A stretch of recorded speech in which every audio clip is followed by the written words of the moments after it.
ఉందన్న పరిపాలన ఎలా ఉందంటారు? పర్వాలేదండి. ఏం పర్వాలేదు ఎందుకు? దేవుడి దయ వల్ల అన్న క్యాంటీన్ అన్ని సరిగ్గా జరుగుతున్నాయి. అంతా బాగానే ఉంది, సక్రంగా ఉంది. జగనన్న పాలనలో కష్టాలు పడ్డాం. రూపాయి లేక అల్లాడే, పేనం కూడా ఇసుక లేక అన్నిటికీ అల్లాడాం. టాప్ మేస్త్రి అయ్యుండి కూడా చెప్తాను మీ దగ్గర. మరి నేనున్నప్పుడే బాగుంది, నేను బటన్ నొక్కాను, డబ్బులు ఇచ్చాను, నేను ఎంతో చేశాను చెప్తున్నాడు. ఎవరు చెప్పాడు? ఎవరికి ఇచ్చారు? ఈ రోజుకి నాకు పింఛన్ లేకపోయినా కష్టపడి బతుకుతానంటే చంద్రబాబు నాయుడు దయ వల్లే. ఎందుకంటే నిలబడి బతుకుతాం, అంతేగాని ఒకరి మీద ఆధారపడలేదుగా. ఈయన అన్నా క్యాంటీన్ పెట్టాడు, 5 రూపాయలు అంటే చాలుగా. ఆ 5 రూపాయలు ఇవ్వలేని నీ బోటోళ్ళు ఇస్తారని ఆశపడి 5 రూపాయలతో అలా బతుకుతాం. అది పేదోడి కష్టం. అదే 5 రూపాయలకి ఎక్కడైనా భోజనం కానీ టిఫిన్ కానీ దొరుకుతుందన్న? ఎక్కడమ్మా 50 రూపాయలు పెడితే కానీ దొరకదు. భోజనం అయితే 70-80. అలాంటిది కూడా 5 రూపాయలు అన్నంతో పొట్ట గడుపుకుంటాను. మాకు అది చాలు. చంద్రబాబు గారు వచ్చాక పర్వాలేదండి, బంగారు లాగా ఆయన వచ్చినాక నాకు ధైర్యం కలిగింది. చంద్రబాబు గారు సీఎం అయిన తర్వాత పెన్షన్ల విధానం కానీ, వికలాంగులకు పెన్షన్లు ఇవ్వడం కానీ, అన్నా క్యాంటీన్లు పెడతాం కానీ మంచిదేనంటావా లేకపోతే ఏంటి? ఆయన చేసింది మంచి పని. ఇది మొదటగా పెట్టాడు కదా, అన్నా క్యాంటీన్ ఇవ్వాలి కదా. ఆయన ఎప్పుడంటే అన్నా క్యాంటీన్ బాగా ఆ జగన్మోహన్ తీసాడేంటి, ఎంతో మంది కడుపులు కొట్టాడు, ఆకలి మంట కట్టి చచ్చిపోయిన వాళ్ళు చాలా మంది ఉన్నారు. ఏంటి మొగుడికి పిల్లలకి సంబంధం లేకుండా అయిపోయినాయి. చనిపోయిన హాస్పిటల్లో డాక్టర్ నా కళ్ళ ముందే చనిపోయినా సరే మా అంటుకోనీకుండా పిల్లం బిడ్డల్ని దగ్గర రానికుండా శవాలను కూడా తీసుకెళ్లి ఆలంతరాలే. మరి ఇవన్నీ జరిగినాయిగా, ఇవన్నీ కళ్ళ ముందు మనం చూసాం. ఎందుకంటే నాకు ఎలా తెలుసు అంటాము, శంకిని హాస్పిటల్ ఉంది కదా, మా గురుగారు ఒక ఆయన కిడ్నీలు పోయినాయి. ఆ 2 సంవత్సరాలు బట్టి తిప్పా, అక్కడ చూశాను. సత్యనారాయణ గారు గతం అయిపోయిందన్న, కనీసం ఇప్పుడైనా ఆలోచించి మళ్ళీ మనం రాజధాని డెవలప్ చేసుకోవడమో లేదా పనులు ఇవన్నీ సాగుతాయని చూస్తున్నాం. మరి ఆయన గారు ఎంత బాగా పెట్టాడట, మరి ఇవన్నీ ఎవరికి ఏం చేశాడు ఆయన? జగన్మోహన్ రెడ్డి గారు నేను మంచోడిని, నేను గొప్పగా పరిపాలన చేశాను. ఆయన క్యాస్ట్ ఫీలింగ్ చూసుకున్నాడు. క్యాస్ట్ ఫీలింగ్ చూసుకొని వాళ్ళ జనాలందరికీ కూడా న్యాయం చేశాడు. అంతేగాని అబ్బా వాళ్ళ వరకు వాళ్ళకి న్యాయం చేసుకున్నాడు. ఇప్పుడు కూడా దొరికింది వాళ్ళు సపరించుకున్నారు. ఎవడికాడు ఇప్పుడు తవ్వుతున్నారు కనబడుతుందిగా. ఎవడావిడ ఎంత మింగాడా, ఎవరెవరు ఉద్యోగాలు ఇప్పిస్తారని ఇవన్నీ లాగుతున్నారుగా, అవన్నీ బయటకు వస్తున్నాయిగా. ఇప్పుడు మళ్ళీ కొద్దిగా మన అమరావతి రాజధాని అని చెప్పడం వల్ల కానీ, లేకపోతే అమరావతిలో పనులు జరగడం వల్ల కానీ కొద్దిగా గాల్లో పడి అభివృద్ధి జరుగుతుంది. మరి నేను ఇంతవరకు మన ఇంతకుముందు వచ్చేవాళ్ళు టైం పట్టుద్ది అండి, 1 సంవత్సరం పట్టుద్ది. ఇంకొక పట్టుద్ది, ఎందుకంటే సంవత్సరం కూడా పూర్తి అవ్వాలా. సంవత్సరం కూడా పూర్తి అవ్వలేదు కదండి. చేస్తాడు ఆయన. ఇంతకుముందు ఎలా చేశాడు? జనాలు లబోదీపో అంటున్నారు. అది కానీ ఆయన కానీ ఆపదే పరిపాలనలో ఆ సారి కానీ గెలుచుంటే రాజధాని ఎప్పుడో తయారైపోయేది.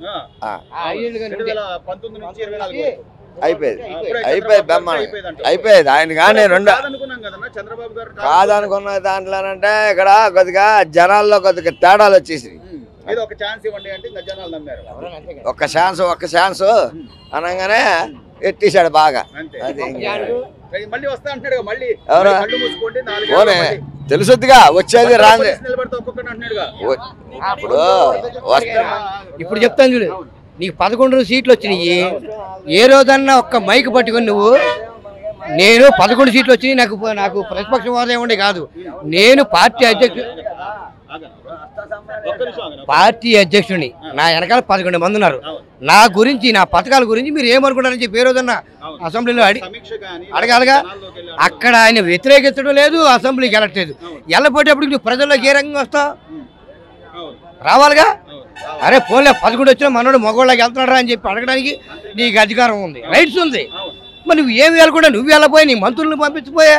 ఒకడేమో డ్యాన్స్ చేస్తాడు, ఒకడేమో పులిపిల్లలు ఎరుక్కుంటారు. ఏంటిది ఆ చిడతల రజనీ మరీ కోర రోజా ఏంటి ఎన్ని డ్యాన్స్ వేయటం ఏంటి, కబడ్డీ ఏంటి, దాంట్లో 133 కోట్లు డబ్బు. మరి అది ఆడుదాం ఆంధ్ర. మరి ఎంత ఏంటి వాళ్ళని ఎప్పుడన్నా నిలబెట్టి ఏంటమ్మా ప్రజలు ఎంత వ్యతిరేకత వచ్చింది అని చెప్పి నువ్వు నీ బాధ్యతగా నువ్వు అడిగావా? అంటే మీరు అన్నట్టుగా మనం ఇప్పుడు పార్టీ 151 సీట్లు ఇచ్చి గెలిపించిన ప్రజలే మనకు 11 సీట్లు ఎందుకు ఇచ్చారని కనీసం పరిశీలన చేసుకోవడమా, లేకపోతే దానిలో ఇవి లేవు. ఇప్పుడు ఈ రోజున పోలీసుల్ని మీరు సప్త సముద్రాల అవతల బట్టలు పీచి కొడతానంటే వీళ్ళు ఒక్కడేనేంటి కొట్టేది? లాండ్ ఆర్డర్ అన్న పిచ్చిదా? ఐపీఎస్లు ఐఏఎస్లు చదువుకుని దేనికి? వాళ్ళు కష్టపడి చదువుకున్నారు. నువ్వు నిన్నగా మొన్న వచ్చావు, అసలు లేదు 11 మందికి వెళ్ళి మాట్లాడటానికి. నువ్వు మాట్లాడాలి అనుకుంటే ప్రజల్లో కాదు, అసెంబ్లీలో మాట్లాడి అసెంబ్లీ అయిపోయినాక నువ్వు ప్రజల్లోకి రా. ఇక్కడ ప్రజలు ఏమనుకుంటారు? ప్రజల్లోకి రావాలంటే ఆయన సీఎం గా ఉన్నప్పుడే రాలేదు కదా, పరదాలు కట్టుకున్నాడు, చెట్లు కొట్టేశాడు, ఇప్పుడు వస్తాడంటావా? పరదాలు కట్టుకున్నాడు, చెట్లు కట్టుకున్నాడు, దేని కట్టుకున్నాడు? ఎందుకు మరి ఆయన సీఎం కదా, కాదు కదా. అంతకుముందు జనాల్లో ఉన్నాడు, బుక్కలు నిమిరాడు అందరినీ. 40 ఏళ్ళోడు సీఎం కాదమ్మా, 40 ఏళ్ళోడు 10th క్లాస్ ఎవరు తీసుకెళ్ళి డిగ్రీలో కూర్చోబెడితే అలాగ ఉండదు. ఆడికి అర్థం కాక ఇప్పుడు కన్నా చంద్రబాబు నాయుడు గెలిచాడు కదా, మరి గెలిచిన తర్వాత పవన్ కళ్యాణ్ గారు రాడు అనుకున్నాడు, వచ్చాడు. 20 సీట్లు 18 సీట్లు వచ్చినాయి కదా, మరి వాళ్ళకి వచ్చినప్పుడు నేను సీఎంగా చేసాడు నాకెందుకు రాలేదని ఒక్కటి నువ్వు నిలబడి ఆలోచించుకుని నీ మంత్రులు పిలిచి నువ్వు ఎప్పుడైనా వార్నింగ్ ఇచ్చావా? ఇవ్వలేదు. ఎక్కడో దుబాయ్లో మస్కట్లో ఒక అమ్మాయి ఏడుస్తుంటే వెళ్ళి ఆ నరాలోకి తీసుకొచ్చాడు మంగళగిరి నుంచి. అలాగే ఎంతమంది వచ్చారండి అక్కడ దుబాయ్ స్టేట్ దగ్గరికి వెళ్ళి వచ్చారు. మరి వాళ్ళు దేనికి వచ్చారు? ఇలా కాళ్ళు దండాలు పడతారు. కానీ అటువంటి కార్యక్రమాలు చేయకపోయినా ప్రజలకు ఏం కావాలి, అసలు నా గురించి ఏమనుకుంటున్నారు అని చెప్పి 11 మంత్రిని ఎప్పుడైనా ప్రజల్లో పంపించావా? ఎవరికాడ డ్యాన్స్లు వేసుకోవడం, ఎవరికాడ దోపిడీ తిను. ఇవాళ నీకున్న సంపద ఒక రాష్ట్రానికి కొనొచ్చు నీ దగ్గర ఉన్నది. మరి నువ్వు అంత ధీమాగా నువ్వు బట్టలు విడిచి కొడతానంటే నీకు వెనక ఎంత ఉండబట్టి నువ్వు ఆ మాట అంటున్నా? మాకు ఆలోచన లేదు. ముందు మమ్మల్ని కొట్లపు తీసి కొట్టుకుంటే మాకు చాలు. అడి కొట్టకపోవడం గంజాయి కొడాలని ఏమైంది, నేను లాగుతాను పీగుతాను. మరి ఇలా అదే రెడ్ బుక్ ఏమైంది, ఒక్కొక్కడు బ్లడ్ లాగుతుంది. అది ఆల్రెడీ వెళ్ళిపోయాడు. ఎక్కడికి వెళ్ళిపోయాడు? బొంబాయి దుబాయ్ పోయాడు. మరి అటు నుంచి వస్తాడారో తెలీదు. ఇప్పుడు నెక్స్ట్ వీళ్ళు ముగ్గురు ఉన్నారు. ఈ 11 మంది సభ్యులు ఎందుకు ఇచ్చారంటే గవర్నమెంట్ కూడా, అది కూడా చెప్పాను నేను, ఈ 11 మందిలో జగన్ గవర్నమెంట్లో ఉన్న 11 మంది కూడా గెలవడానికి కారణం ఏంటంటే వీళ్ళ తాడు తీయాలని చెప్పి ఆ సీట్లు ఇచ్చారు వీళ్ళకి. వాస్తవంగా చెప్పాలంటే ఈ 11 మందిని ఎలాగా హింసించాలనేది ఈ గవర్నమెంట్కి పట్టం కట్టారు. ఇప్పుడు అదే జరుగుతుంది రాజ్యాంగం. సో నువ్వు చెప్పినట్టు బాబాయ్ నిజంగానే నీకు సరే, నువ్వు పులివెందుల్లో గెలిచావు, పులివెందుల కాన్స్టిట్యున్సీకి నువ్వు ఎమ్మెల్యే, సరే అంతకుముందు మాజీ ముఖ్యమంత్రివి, మిగతా వాళ్ళని పిలిచి మనం అయినా వెళ్దాము, 10 మంది అయినా నాతో పాటు 11 మంది అయినా వెళ్ళి పోరాడదాం, ప్రజల పక్షాన నిలబడదాం అనేది లేకుండా నాకు ప్రతిపక్ష హోదా ఇస్తేనే వస్తాను చెప్పి ఒక మెలికి పెడతాం. ఆ మెలికి ఎంతవరకు న్యాయం? మెలికి ఎంతమంది అంటే ముందు రారు కాబట్టి నీకు ఆ ధైర్యం. పదండి జగన్ గారు మేము వస్తాం. కాబట్టి వీళ్ళకి లేదు, ఎందుకంటే వీళ్ళు చేసిన ఏదో పనులు ఉన్నాయి కదా. ఆడ దండపోయిన జనం దంతారుగా వెళ్ళే ఇక్కడ వీక్ పాయింట్ ఉండబట్టి నువ్వు రాట్లా, వీళ్ళ బట్టి నువ్వు అక్కడ కూర్చుంటున్నావు. అరే నేను సీఎంగా ఉన్నాను, ఓడిపోయినా గెలిచినా మన ప్రజల్లోకి వెళ్దాం, ఏదో చేద్దాం అని చెప్పి